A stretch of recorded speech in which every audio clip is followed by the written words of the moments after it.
Marcus Lamb died after being hospitalized for COVID-19 recently. Lamb led a popular Christian broadcast network and used his empire, among other things, he used it to spread inaccurate information about coronavirus vaccines. He advocated for alternate treatments instead.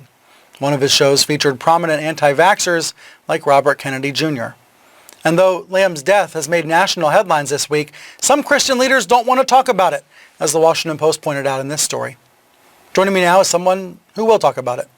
Bob Smetana is a national writer for the Religion News Service and a former president of the Religion News Association. Bob, tell us about Marcus Lamb. For those who didn't watch his programs on Daystar, what was he telling viewers about COVID-19? Sure. So Marcus Lamb was the head of one of the largest Christian broadcasters.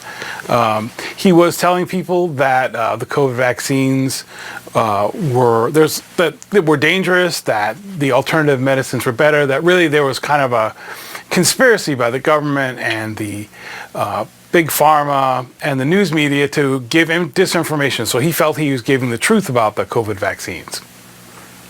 And how does this relate to the larger landscape of Christian broadcasting? Has there been a lot of vaccine denialism on other networks or programs or on other broadcasts as well?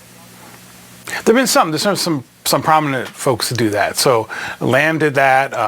There's a prominent broadcaster named Eric Metaxas who's been very anti-vaccine.